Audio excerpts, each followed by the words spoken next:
대한민국 국민 모두가 승리하는 그날까지. 안녕하십니까, 알뜰맨입니다.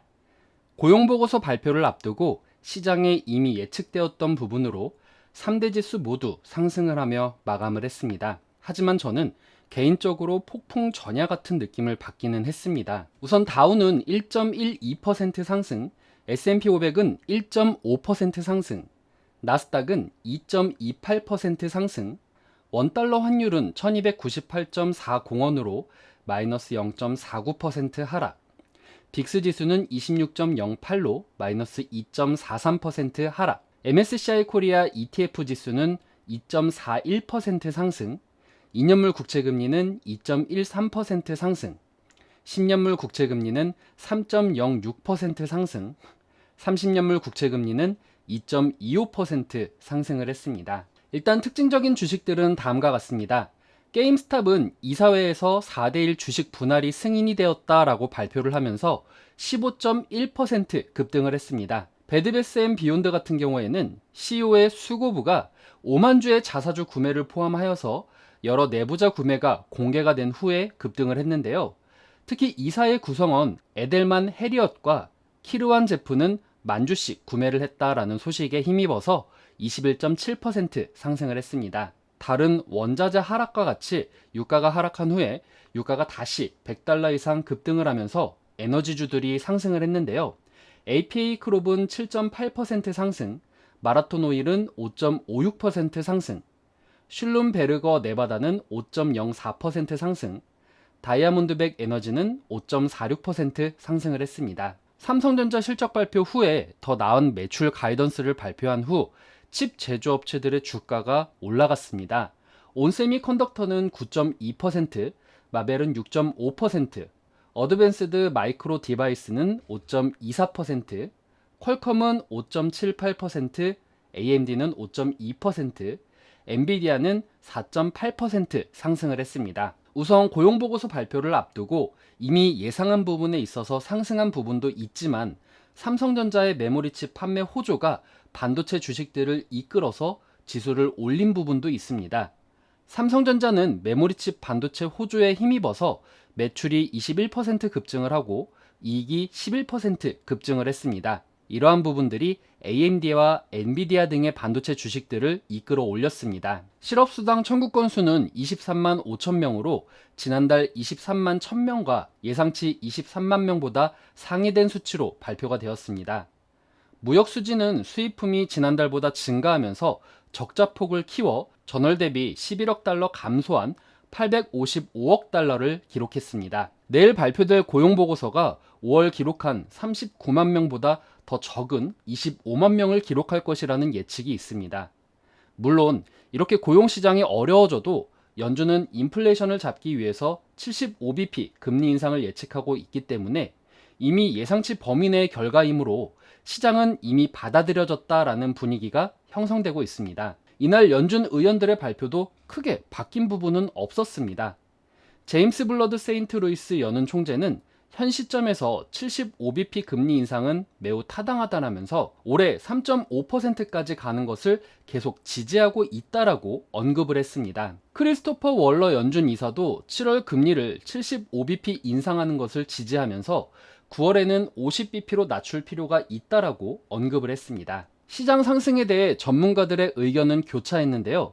에드워드 존스의 투자 전략가 안젤로 쿠르카파스는 나스닥과 다우가 최근 상승한 부분에 대해 부정적인 소식이 없는 상황에서 시장이 단기 과매도 수준에서 반등을 하고 있다는 점은 반가운 점이다라고 언급을 했습니다. 세븐스 리포트 리서치의 톰 에세이 창립자는 내일 고용보고서의 핵심은 인플레이션 고점과 동시에 연준의 매파적 성향도 절정에 이르렀다는 개념을 진전시키는 것이라면서 고용보고서가 이 두 가지 현실을 반영한다라고 하면은 지속적인 안도 랠리가 나올 것이다 라고 말을 했습니다. 스테이 스트리트 글로벌 마켓츠의 마빈로 선임시장 전략가는 6월 고용보고서 발표 전이 폭풍 전야라는 표현을 했습니다.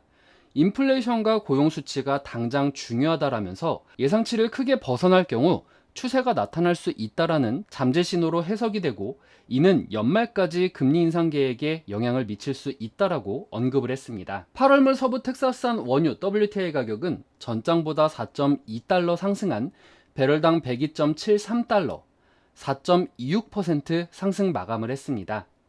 경기 침체 우려에 유가가 크게 하락했지만 원유 시장이 여전히 공급 부족인 상태를 고려했을 때 최근 낙폭이 과도했다라는 내용도 나오고 있습니다. 다만 원유 재고가 823만 4천 배럴 증가하면서 예상치 120만 배럴 감소보다 높게 나온 부분은 유가 상승에 제동을 걸었습니다. 금일 국내 시장은 미국에서 고용보고서 발표를 앞두고 이미 고용보고서가 잘 안 나올 것이다라는 부분과, 그럼에도 불구하고 연준은 계속해서 금리를 높게 잡을 것이다라는 부분이 선반영한 부분이 있고, 지금의 예상대로 간다라는 부분에 있어서 상승 출발은 예상이 됩니다.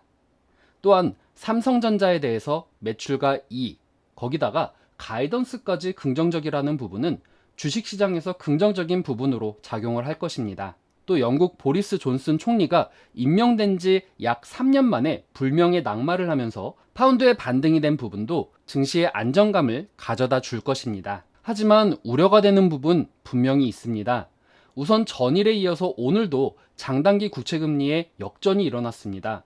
실제 고용보고서가 좋지 못하게 나오더라도 연준은 인플레이션만 보며 금리를 높일 것이라는 부분이 잘 녹아져 있는 것 같습니다. 스태그플레이션이라는 회색 코뿔소가 다가오고 있고, 그 다가옴이 언제인지가 관건인 부분입니다.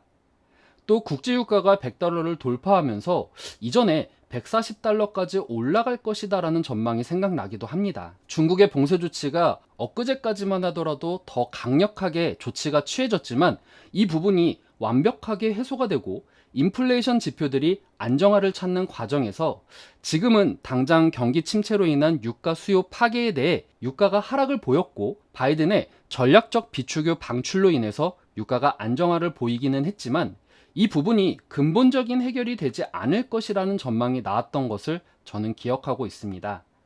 물론 러시아의 제재를 완화하자라면서 러시아의 원유를 받아들이려는 움직임도 보이기는 하지만 시장이 정상화될수록 유가 수요는 증폭될 것이라고 생각을 합니다. 아직은 드라이빙 시즌이기 때문에 방심할 수 있는 부분은 아니라고 생각을 하고요. 국내 시장의 상승 흐름은 분명히 저는 긍정적이라고 생각을 하며 개인적으로 이것이 추세 상승이 되기를 진심으로 바랍니다. 하지만 오늘 나올 고용 보고서가 앞으로의 방향성을 잡는 지표가 될 수가 있고, 다음 주 CPI 발표가 나오는 만큼 외국인들이 강력하게 매수할 이유는 떨어진다라는 생각이 들기 때문에 저는 시장을 아직까지는 보수적으로 바라보고 싶습니다. 아울러서 시장의 긍정적인 호재 및 근본적인 해결이 없는 상승의 기대감을 품는 지금 시장이 저는 개인적으로 아직은 낯설고 무섭게 느껴지기도 합니다. 부디 저의 이런 우려가 틀렸으면 하는 바람이 큽니다. 그래도 오늘은 즐겁게 성투를 하셨으면 좋겠네요. 오늘 내용 괜찮았다 생각되시는 분들은 하단의 구독과 좋아요, 알람 설정을 눌러주시면 제가 영상을 만드는데 큰 힘이 될 것 같습니다. 오늘도 시청해주셔서 감사합니다.